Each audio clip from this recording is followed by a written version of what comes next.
So I don't know about you, but I think we all love a good origin story, right? Not only in Marvel movies and comics, but we do love to tell origin stories. They're very important to us, as if understanding from where we came, we might understand ourselves better.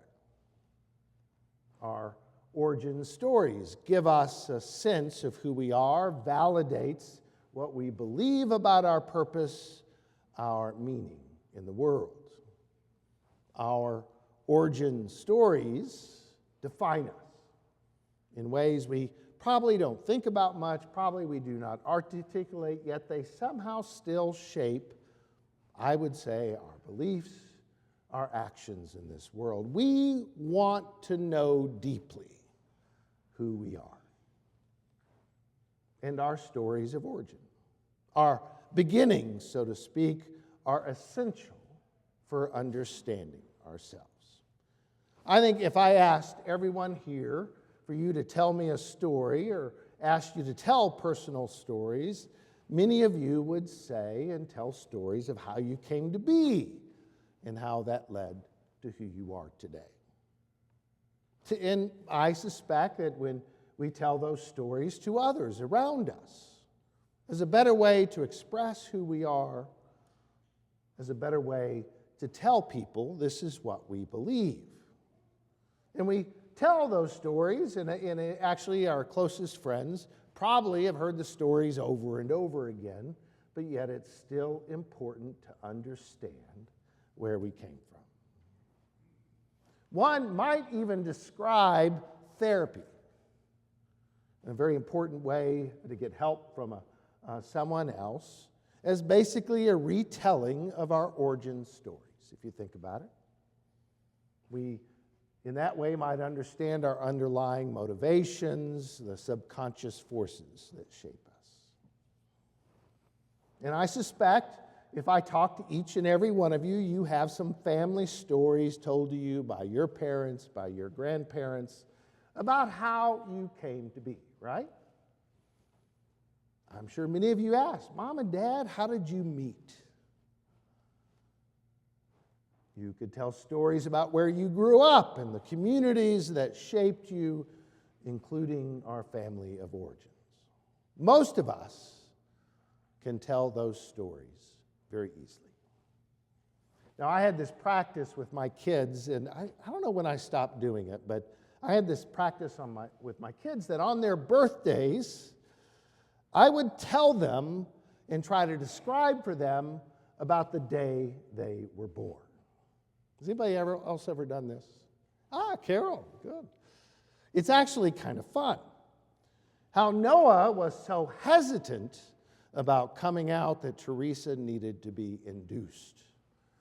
About how we played Trivial Pursuit with friends as she was in the hospital getting ready until the drugs kicked in, and then all of a sudden we stopped. I think it's the reason he loves trivia to this day. Or about how my daughter was far less hesitant about coming out. In fact, she came rather quickly. It's kind of an expression of how impatient she is to get where she's going. I would tell the story about how calm I was when she came and I did not speed to get to the hospital. Somehow it was important to the kids, and every year to tell that story, that it gives them a sense of their origin. An important thing we should all pass along to our children and grandchildren. We want to understand our origins better so we can understand ourselves better. And this is true as well when we read the story of Genesis, the origin story of creation itself. Now, you may not know this, and I hope I don't shock people, but I think many of you who've ever read realize that there are actually not one origin story in Genesis, but two. The first is told in Genesis 1 and actually goes to the 4th verse of chapter 2. And it's probably the one we are most familiar with. God spoke creation into existence in 7 days. Let there be light, and there is light. And across those 7 days, God creates and separates earth and ocean. God creates plants and wild animals. But on the 6th day, God creates human beings. Male and female, we're told in that story, all made in God's own image. And then on the 7th day, what did God do? Rest, right? Now, the second creation story is the one we read this morning, and it really differs from the first one in details and in order. For instance, in the second origin story, creation happens in 1 day. And in the second creation story we read this morning, human beings are created before anything else, the plants and the animals. And these different emphases lift up different themes, say different things, have different ideas about what it means to be human, our purpose, our meaning in the cosmos, how we even understand God's presence in the world. So some of those themes central to the second creation story, and I would say most central to understanding what it means to be human, is it's obvious it's all about relationship. Connection. That what makes us human is our relationships.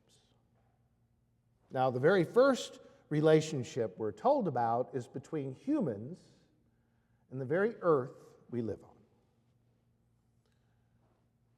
The story begins and emphasizes that there is no water, no trees, but simply the earth. And then God creates Adam. It's often a common and understandable mistranslation that we refer to Adam as a man. But that's not what the Hebrew word means at all. In actuality, the word Adam means more than that. We're told in the story the Lord God formed a human from the dust of the ground and breathed life into the nostrils, the breath of life, and the human became a living being. A human is a better way of understanding, not Adam as a personal name, but as a description of being human. God creates, the text says, God creates the human from the earth. Literally, God makes Adam from Adamah, the earthling from earth. It's a play on words, an obvious one. Literally, an earthling from earth. Sounds a little sci-fi, doesn't it? We are connected at the most basic level to the very earth we live on. That's the first relationship. And then there's this relationship between God and humans, where God in the first story of creation is this kind of king, this large figure outside our imagination, this powerful God who speaks into existence everything around us. It's a mighty, powerful, distant figure who creates. In chapter 2, what's interesting is God literally gets God's hands dirty, right? You think about it. Gathering in mud and maybe spitting on it or somehow forming this human being from the very dust and earth. And God breathes life. The Hebrew word here is ruach, which literally means spirit or Holy Spirit or breath. Now, God is not up there in heaven, out there outside creation, making pronouncements, but God is here on earth. God provides, God creates the plants and the gardens to be enjoyed and celebrated. God is here and involved in humanity. And then comes an interesting line. I don't know if you picked up on this as we read it, that God notices it's not good for the human to be alone. Now, I know you introverts don't like that line. But really, it's not simply being alone. The Hebrew word here is lonely, isolated, separate. It's not good, God notices, for humans to be lonely and isolated and separate. So God makes helpers, makes a helper for human beings. And what's the first helper God makes? Did you notice this? Huh? It's not the woman. Animals. The first helpers created are animals so that we're not alone. Think about that. Now, I never grew up on a farm. I don't know anything about farming. I know many of you have. But there's almost an image here, I think, and maybe I'm romanticizing it, that the first human, Adam, is a farmer. And my understanding is as they work the soil, as they live close to the earth, as they move soil, but also that animals are partners with them.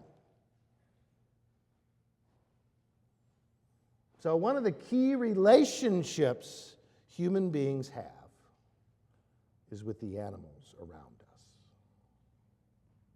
Animals and human beings are indeed partners and have a deeper relationship than we can even think. Now, I can relate to this because two partners at my home, my two dogs, truly